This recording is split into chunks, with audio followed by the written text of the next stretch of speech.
Forget everything Hollywood showed about stagecoaches. Those scenes with heroes saving young women and beautiful landscapes? Pure fantasy. Reality was a whole different story. Passengers packed in for days, roads that rattled your bones, frequent robberies, and deadly accidents. Diaries from that time reveal details the movies never dared to tell. Discover 20 facts that will change how you see the Old West. Subscribe to our channel and give our video some hype to help us out. Number 1. Imagine being stuck in a space the size of a pickup truck with 8 strangers for days on end. That's how it worked. Old West stagecoaches were designed for 6 people, but the companies wanted maximum profit. The result, 9 passengers crammed in, knee to knee, with no way to stretch your legs. And the worst part came when nature called. There were no scheduled bathroom stops. Men had to hold it or use a bucket right there, in front of everyone, including women and children. The smell after 2 or 3 days of traveling through the desert was something nobody forgot. Civil War veterans said they'd already smelled some terrible stuff, but that stagecoach stink was a tough match. Number 2. Traveling by stagecoach in the Old West wasn't just uncomfortable, it could wreck your health. The dirt roads kicked up thick clouds of dust that got in through every crack in the cabin. Passengers said that after a few hours, they could barely see each other. The heavy dust built up in their eyes, their throats, and especially their lungs. Doctors at the time documented cases of chronic coughing that lasted for months after a single long trip. Some travelers developed permanent breathing problems. In 1850s California, during the gold rush, thousands of people faced these conditions to cross the country. Wet bandanas tied over the face were the only protection available, but they only worked for a short time before they were covered in dirt. The funny thing is, a lot of people saw this as a minor problem compared to the other dangers of the journey. Number 3. Why robbing stagecoaches was the best business in the Old West. Think about it. A stagecoach hauling Wells Fargo gold, an unarmed driver, deserted roads with no witnesses. Black Bart figured that out perfectly and robbed 28 stagecoaches all by himself, never firing a single shot. The guy treated robbery like an investment. Minimal risk, guaranteed profit. And it wasn't just him. In the 1870s, outlaws realized stagecoaches were perfect targets. No escort, no fast communication, and the chance of getting caught was almost zero. Insurance companies started losing so much money they had to respond. The solution? Put an armed man with a shotgun sitting next to the driver. That's how the shotgun rider was born, a role that still exists today in armored trucks. A curious detail, the phrase "riding shotgun" that Americans use when they sit in the front seat came straight from that era. Number 4. Traveling in the Old West was like playing Russian roulette with your luck. Stagecoaches raced along trails full of rocks and deep holes. When a wheel broke, and that happened more than you'd think, the result was brutal. Passengers got thrown out like rag dolls, smashing into rocks or getting trampled by panicked horses. In 1860s Wyoming, frontier doctors reported crushed bones, fractured skulls, and deaths on the spot. And the worst part? There were no seat belts, nothing to hold you in. People just prayed they'd make it out alive. And the drivers, the stagecoach drivers, had one of the most dangerous jobs of the time. A lot of them didn't even make it a year on the job. Number 5. Keeping a stagecoach running in the Old West was a logistical nightmare. Each station needed rested horses, clean water, and enough hay to feed animals that were worked to the limit. The system required swapping horses every 10 or 15 miles, which meant a 100-mile route needed at least 40 animals ready and healthy at different points. A lot of horses simply couldn't handle the pace and died from exhaustion or dehydration, especially crossing desert territory where there was no grass and no water sources. Stagecoach companies spent fortunes keeping these stations stocked, sending supply wagons to places where nothing grew.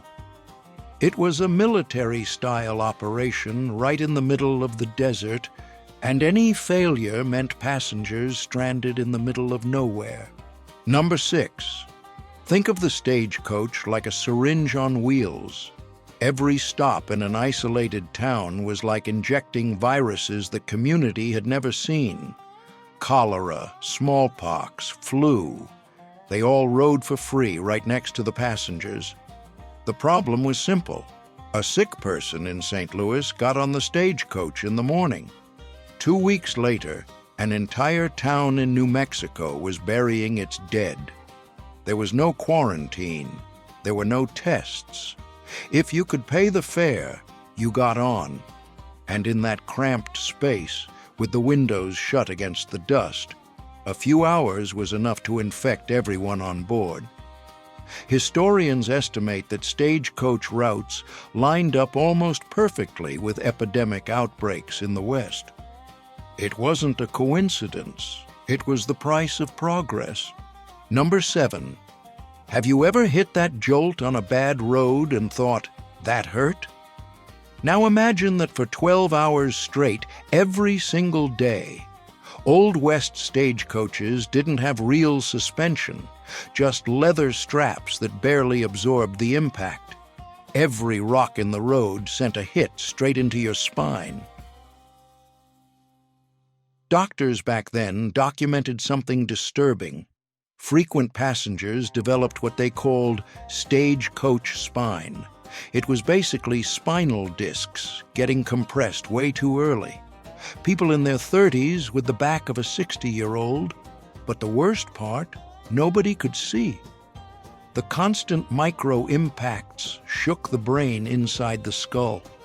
Same mechanics we know today in American football players. Except back then, nobody understood why regular passengers ended up confused and forgetful. Internal organs took a beating too. Kidneys and liver shifted millimeters with every pothole. It wasn't a trip. It was a non-stop beating disguised as transportation. Number 8. What was on that plate could kill you. At stagecoach stations, you ate whatever there was. Pork kept for weeks with no ice, darkened and smelling strong, bread with green mold spots, coffee made with contaminated well water.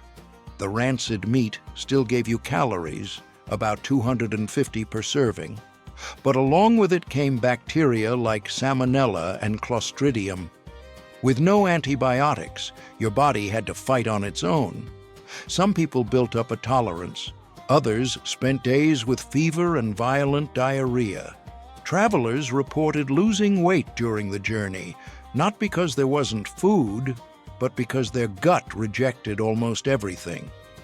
Dysentery killed more people in the West than shootouts. The funny thing is, a lot of people survived.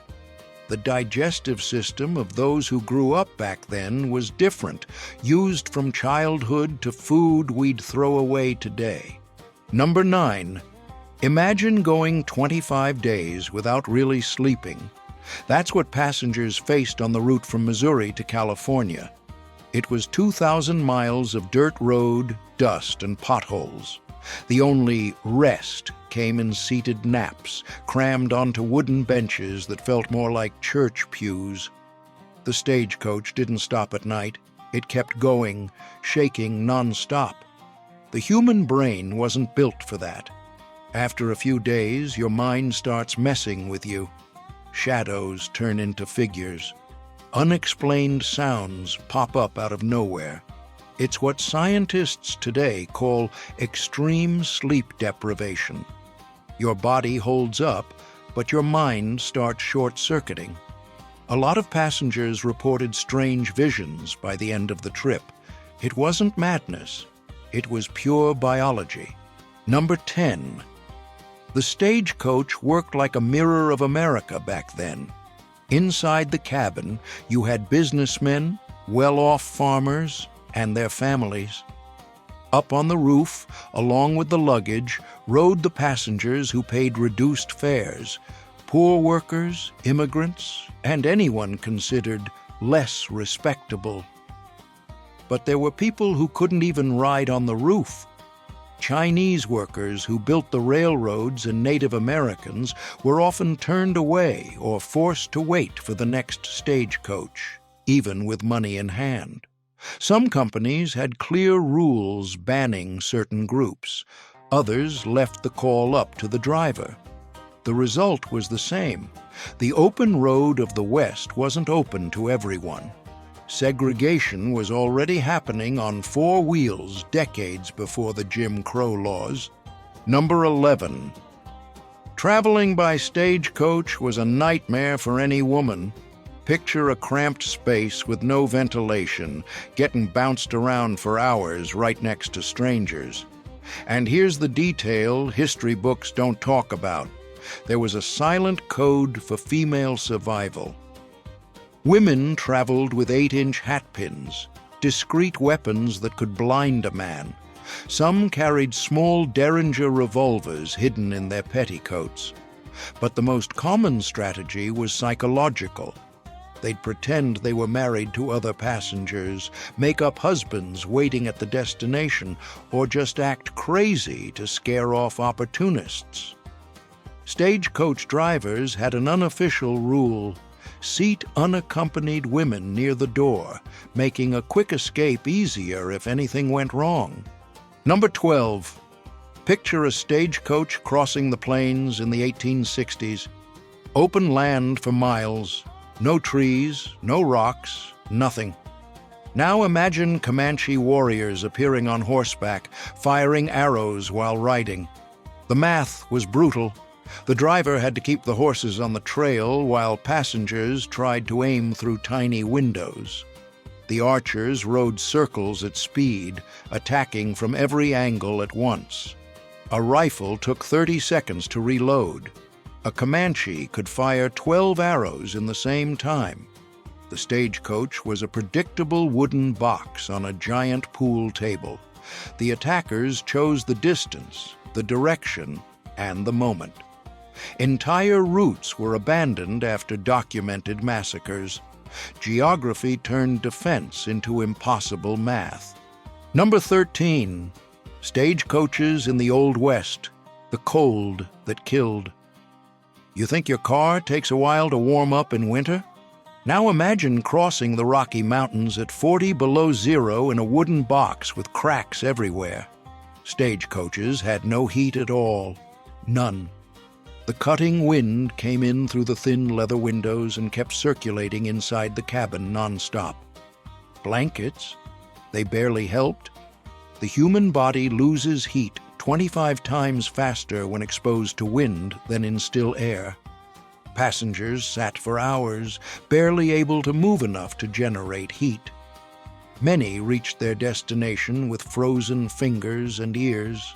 Others simply didn't make it. Hypothermia took the elderly and children first. Freezing to death in a stagecoach was so common that companies didn't even reimburse families. Number 14. Imagine being stuck in a wooden and leather box right in the middle of the Mojave Desert. Outside, the temperature was over 120 degrees Fahrenheit. Inside the stagecoach, it was worse. The wood soaked up heat all day, and the leather on the curtains and seats worked like insulation.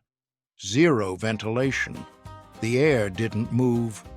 Your body tried to sweat to cool down, but the moisture wouldn't evaporate. Result, your internal body temperature just kept rising. Passengers passed out within 2 hours. Some died of hyperthermia before reaching the next stop. The more experienced travelers only traveled at night. During the day, that box turned into a literal oven that cooked people from the inside out. Number 15. When your bag disappeared on a stagecoach, forget it. There was no tracking, no standardized receipt. The driver carried a handwritten manifest, sometimes just 3 trunks, 2 sacks, with no owner's name. If the stagecoach tipped over or got robbed, Wells Fargo used a curious system. Agents along the route reported what they found on the trail. Mule drivers and farmers became unofficial informants. The compensation? It was basically based on trust, your word against theirs. A lot of people never saw a cent back. The most intriguing part is that internal documents from the time show certain losses kept happening on the same routes, with the same drivers. Number 16. Driving a stagecoach in the Old West wasn't a job. It was survival. These guys faced roads that were basically traps, outlaws waiting around every bend, and temperatures that swung from hellish to freezing. Whiskey became the only thing that kept these men going. It wasn't partying. It was improvised medicine to get through the daily terror. The problem is, alcohol and reins don't mix. Spooked horses, passengers screaming, stagecoaches flipping over cliffs. The companies knew it, but looked the other way because nobody could handle that work sober. It was a cruel cycle where the cure turned into poison, but without it, nobody would even climb up onto that driver's seat. Number 17. In 1850, a stagecoach ticket from Missouri to California cost about $200. Sounds like not much? It was a whole year's salary for most workers. The financial market back then was dominated by a few companies that controlled the routes and set prices with no competition. Inflation during the gold rush blew everything up. Even so, thousands of families went deep into debt, sold farms, cattle, everything they had. Why?